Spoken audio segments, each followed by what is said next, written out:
Sekarang ini Masya Allah benar-benar terstruktur Siti Masjid dan Masjid. Di Malang diadakan acara sesajen dan dupa. Ini kan sudah benar-benar syirik akbar yang bisa mengeluarkan seseorang dari agama Allah. Batal syahadatnya, gugur imannya.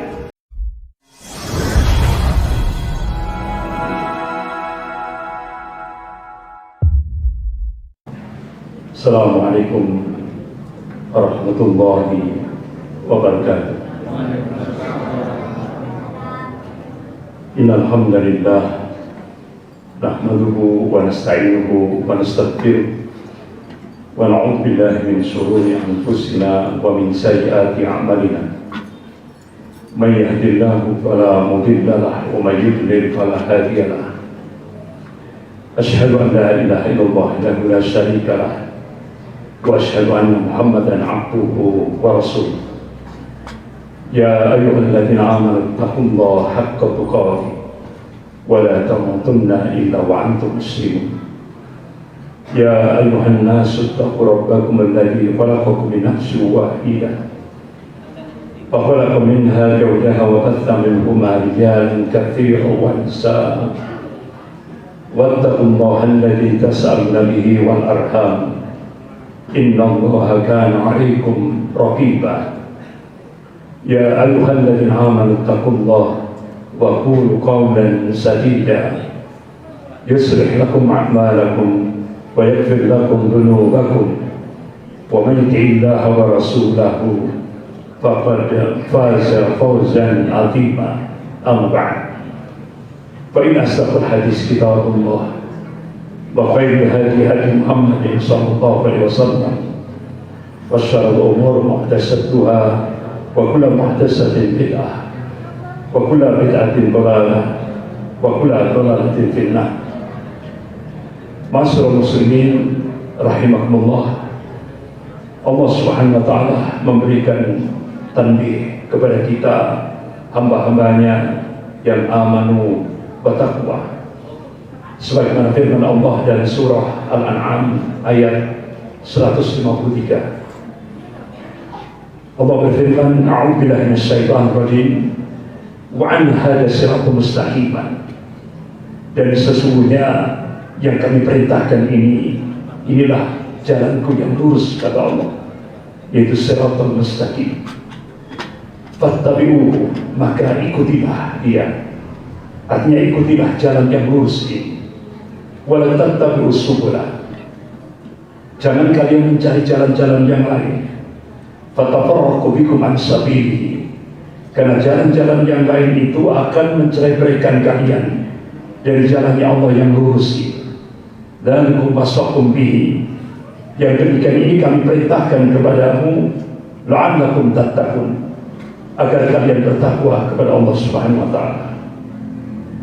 Bapak-bapak, ibu-ibu, saudara-saudara yang dirahmati Allah, kita diperintah oleh Allah Subhanahu wa taala untuk tetap istiqomah di jalannya Allah yang lurus ini, yaitu jalan siratal mustaqim. Tapi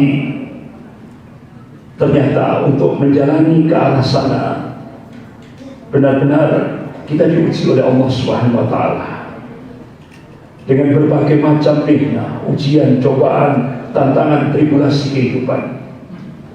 Terlebih ketika kita hidup pada periodisasi sejarah yang keempat yang sekarang ini kita alami bersama, yaitu sebagaimana disebutkan oleh Rasulullah, yaitu fase Mulkan Jabriyah.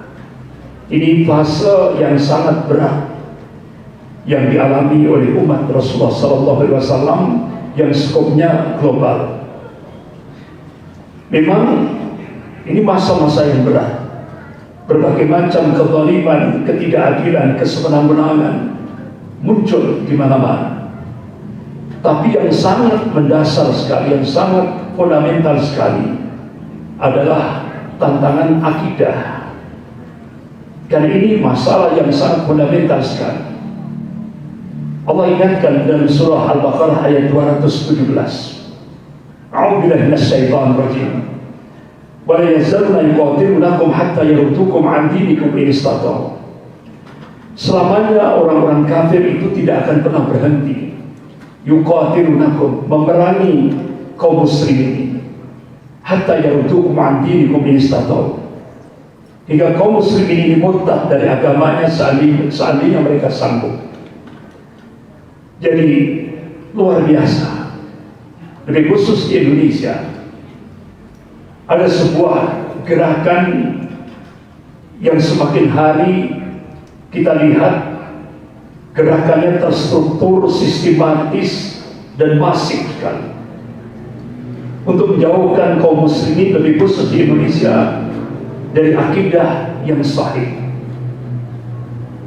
Rasulullah SAW mengingatkan kepada umatnya. Qala Rasulullah SAW, "Autaqurul iman al-hub fillah wal bughdu fillah." Tali ikatan iman yang paling kuat itu adalah al-hub fillah wal bughdu fillah. Cinta karena Allah dan benci karena Allah. Inilah yang sering kali ditulis oleh ulama-ulama Ahlus Sunnah wal Jamaah, terutama sekali ulama-ulama yang ahli dalam masalah akidah, yaitu tertulis dalam kitab Al-Wala wal Bara. Ini benar-benar masalah yang sangat prinsip, masalah besar. Bahkan realitasnya kitab Al-Wala wal Bara ini sangat ditakuti oleh orang-orang kafir, bahkan dalam skop negara. Yang sekarang ini kita bisa menyaksikan dua negara adidaya, yaitu Cina dan Amerika, benar-benar sangat berkepentingan tentang masalah ini. Muslimin dari akidah yang sahih, pemikiran, bahkan biayanya jutaan US dollar, luar biasa. Bapak-bapak, ibu-ibu, saudara-saudara yang dirahmati Allah, bahkan beberapa waktu yang lalu,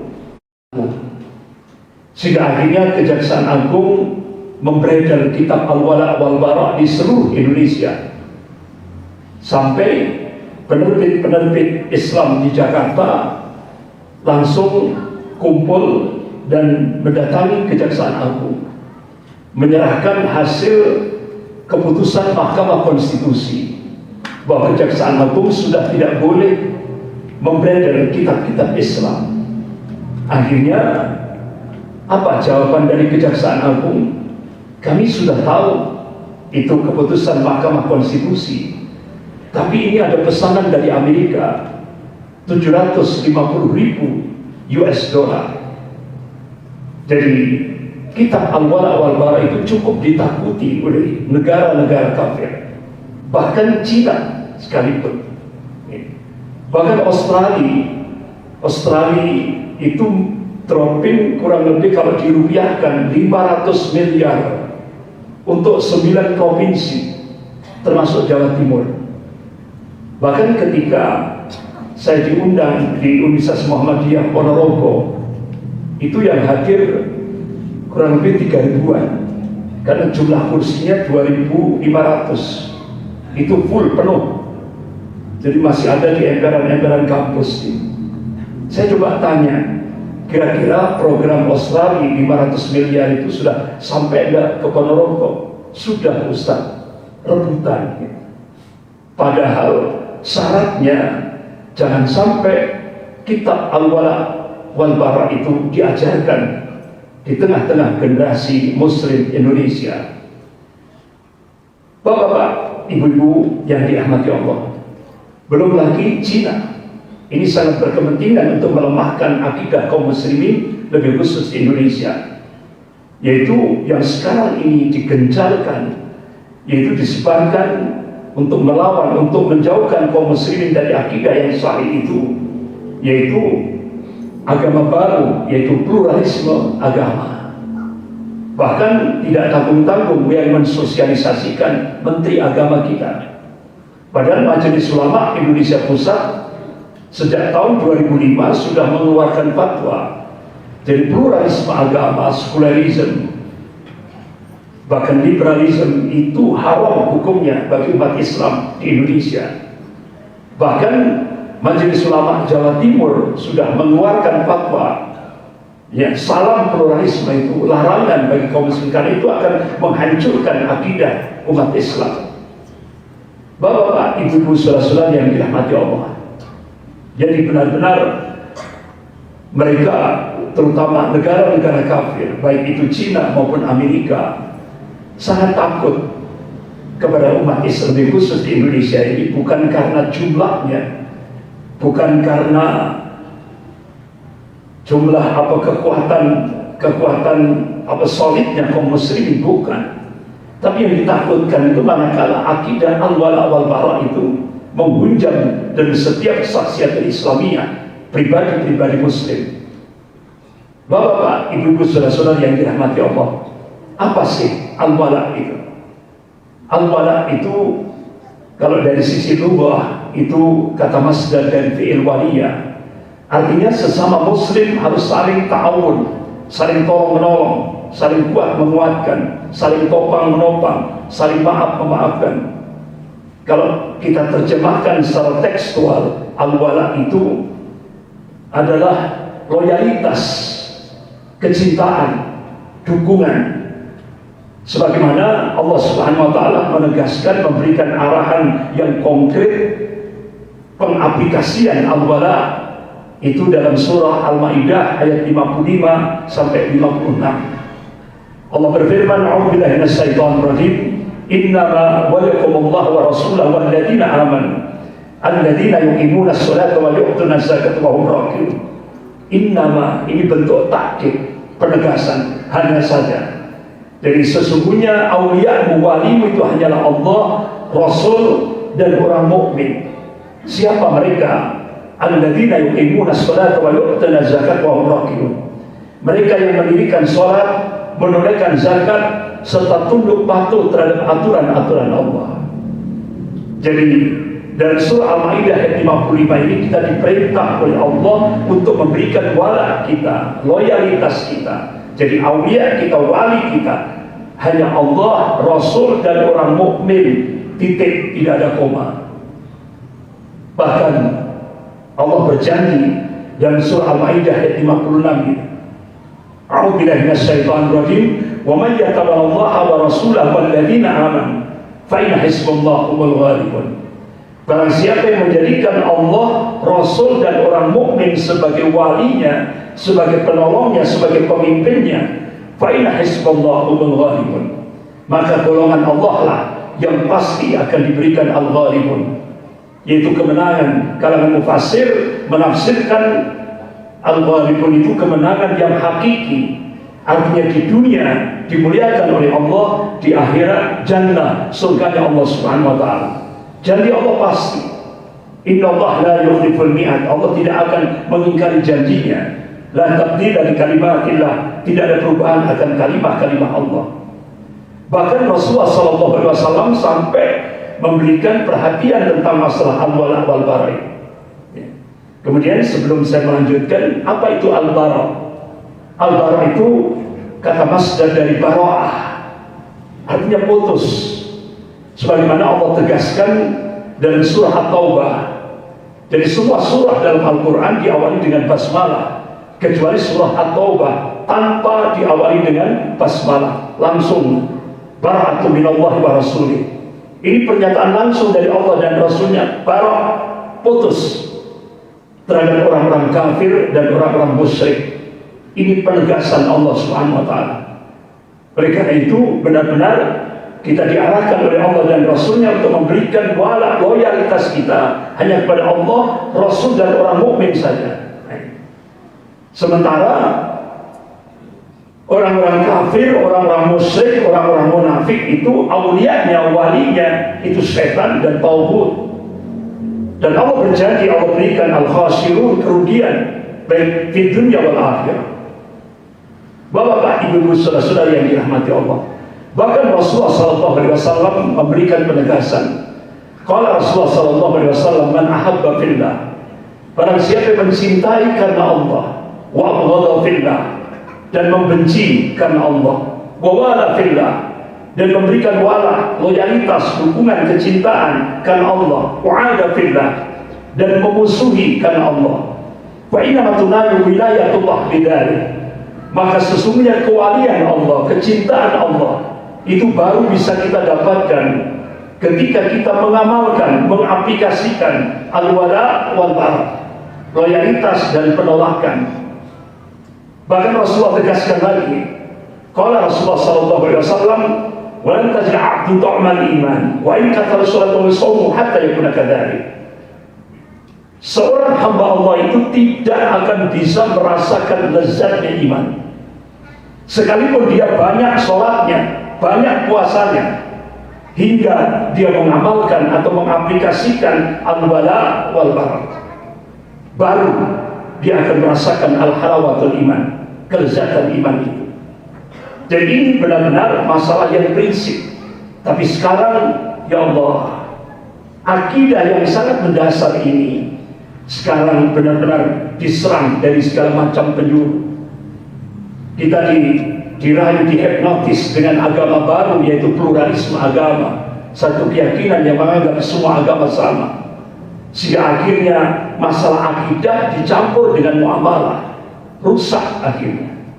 Padahal kalau sudah kita masuk wilayah akidah, itu tauqifiyah, sesuatu yang harus ditetapkan dengan dalil, yaitu Al-Quran dan As-Sunnah. Jadi kalau sudah masuk wilayah akidah, itu saklek, hitam putih, tidak ada green, tidak ada abu-abu.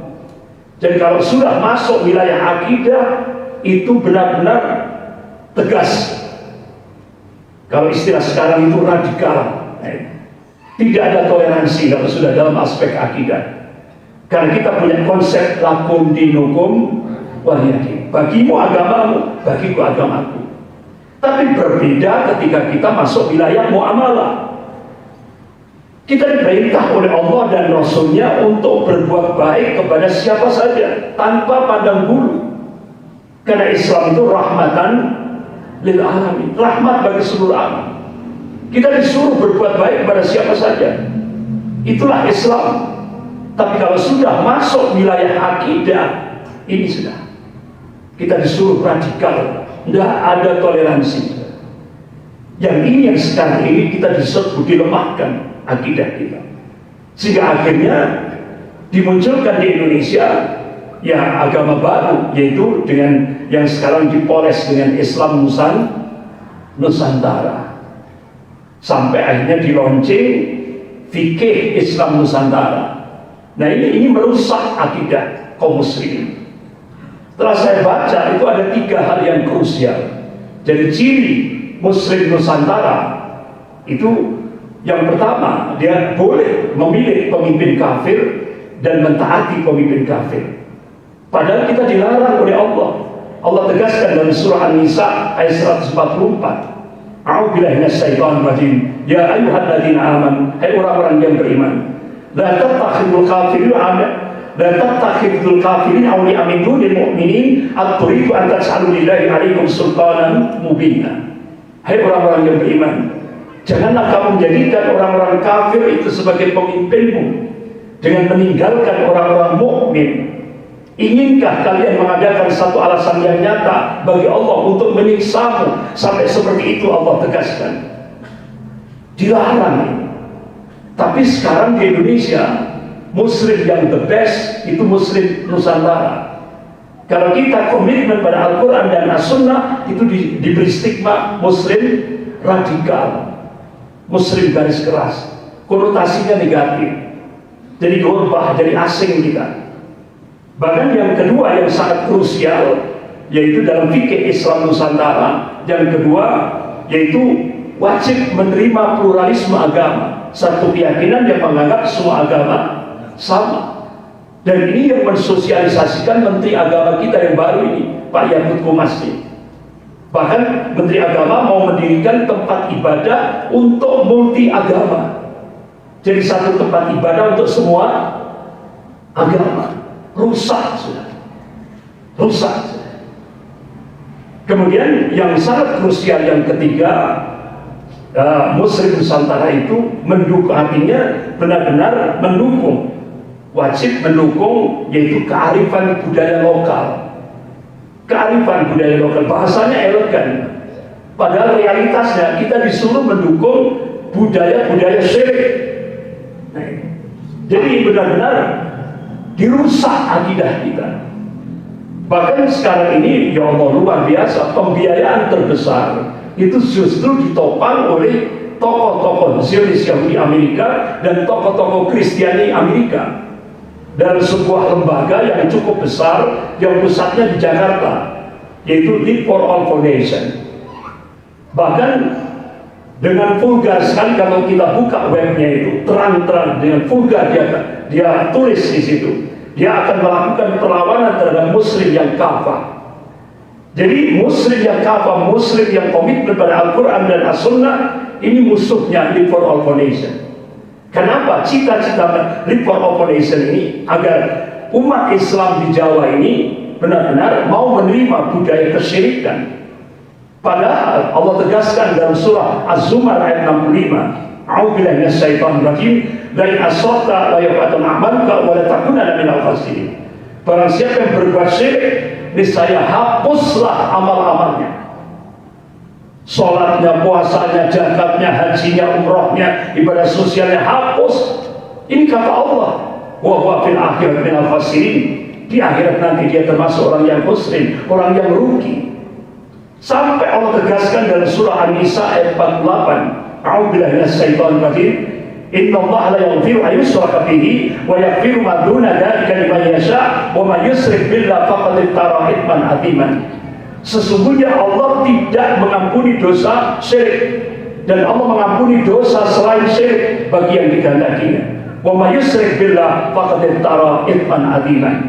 Barang siapa yang berbuat syirik, maka dia telah melakukan dosa besar yang paling besar. Bahkan Rasulullah mengabarkan, qala Rasulullah sallallahu alaihi wasallam, la taqumus saa'ah hatta talhaqu bi ilmi ummati bil musyrikin. Jadi Rasulullah mengabarkan tidak akan terjadi kiamat hingga kelompok-kelompok dari umatku mengikuti kesyirikan. Jadi Rasulullah mengabarkan semakin akhir zaman umat Rasulullah yang mengikuti kesyirikan semakin banyak, tidak hanya banyak, double way. Banyak. Padahal itu menghapus dosa. Gak usah jauh-jauh. Sekarang ini Masya Allah benar-benar terstruktur City Masjid dan Masjid. Di Malang diadakan acara sesajen dan dupa. Ini kan sudah benar-benar syirik akbar yang bisa mengeluarkan seseorang dari agama Allah. Batal syahadatnya, gugur imannya. Bahkan dalam skop nasional kita dipertontonkan bagaimana pemerintah sampai mengeluarkan ratusan juta untuk bayar pawang hujan di kawasan sirkuit Mandalika. Akhirnya Allah tunjukkan kekuasaannya. Pawangnya juga hujanan. Bahkan Allah turunkan petir itu sebagai tanda kemarahan Allah Subhanahu wa ta'ala di kawasan sirkuit Mandalika. Jadi benar-benar kesyirikan ini sekarang, ya Allah, luar biasa. Jadi akidah kita benar-benar dipinggirkan, artinya diserang supaya kita jauh dari akidah yang sahih. Bahkan keagamaan kita diarahkan pada kesyirikan. Mudah-mudahan kita selama bulan Ramadan ini, Bapak-bapak, Ibu-ibu, saudara-saudara yang dirahmati Allah, kita senantiasa diberikan keistiqomahan oleh Allah Subhanahu wa ta'ala, terutama dalam mentauhidkan Allah dan segala aspek kehidupan ini. Sampai kita menghadap Allah, mudah-mudahan kita semuanya diberikan akhir yang husnul khatimah. Amin ya rabbal alamin. Sekian, lebih kurangnya saya mohon maaf yang sebesar-besarnya. Subhanakallahumma wa bihamdik, asyhadu an la ilaha illa anta, astaghfiruka wa atubu ilaik. Wabillahi taufiq wal hidayah. Wassalamualaikum warahmatullahi wabarakatuh.